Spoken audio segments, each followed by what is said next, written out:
I think you will see teachers who have never been politically active in the streets with pitchforks and torches if you touch their retirement plan. Wow. Houston Federation of Teachers, Gayle Fallon joining us along with Bill King with Texans for Public Pension Reform.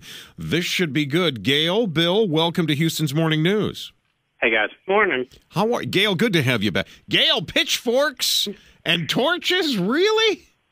The one thing that will activate them will be touching their retirement. You know, teacher retirement, while it's a public retirement plan, is paid for more by the teachers than by the public.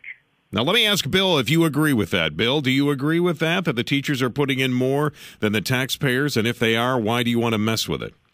Well, I didn't say I wanted to mess with it. It's actually already been messed with. The teacher retirement plan in the state of Texas is $38 billion underfunded. That means that we've put in $38 billion less into the plan than the cost of the benefits that we've agreed to pay in the future.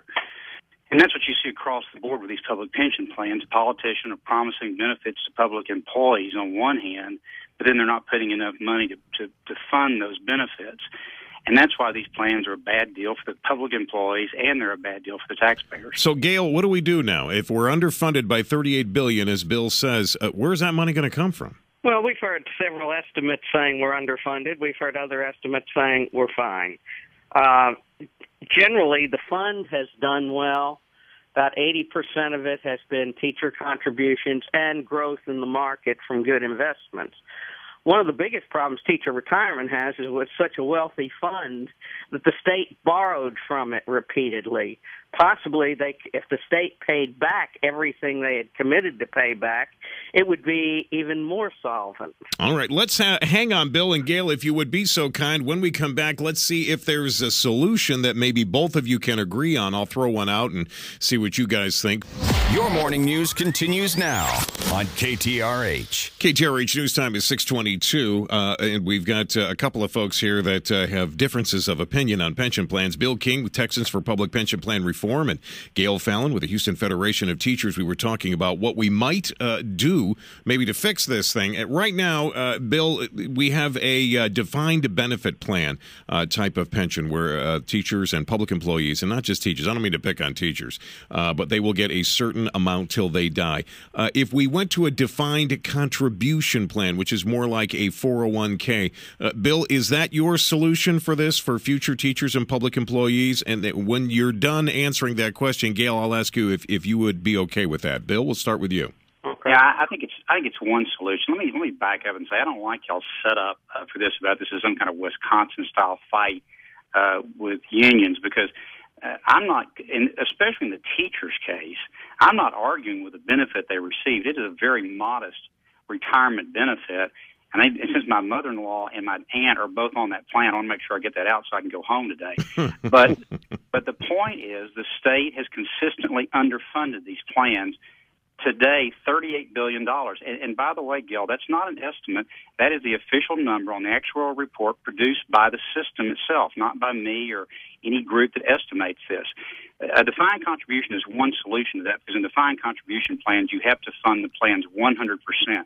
They're portable. The employees would know that they have something to take with them and go, and they would know that their money is in the bank and not relying on some future politicians to fund those plans. All right, let me ask Gayle. That teacher retirement plan is only 70% funded right now. Let me ask Gayle, would you be okay with that, Gayle, a 401k type of pension plan moving forward here? You're talking to someone who in the last crash lost close to half of their 401k and watched the same thing happen to my staff.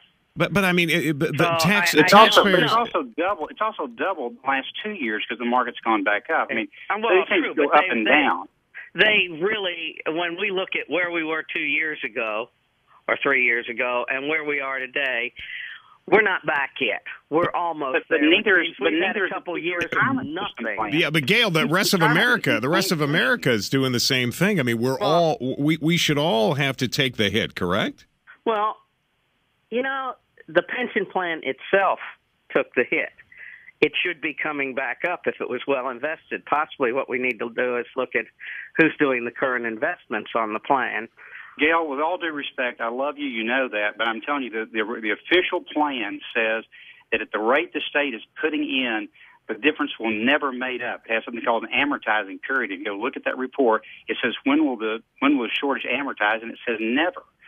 I mean, the opening words of the executive summary are, the financial condition of the plan is very concerning.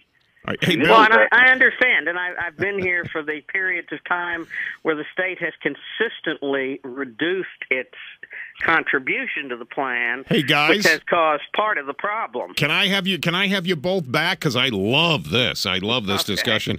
I'm going to have you both back, but I want to thank you for taking the time, both of you. Bill King with Texans for Public Pension. Obviously, we've got a lot more discussion to do on this. And Gayle Fallon with the Houston Federation of Teachers. Appreciate both of your time here this morning, and this is something we'll continue to discuss.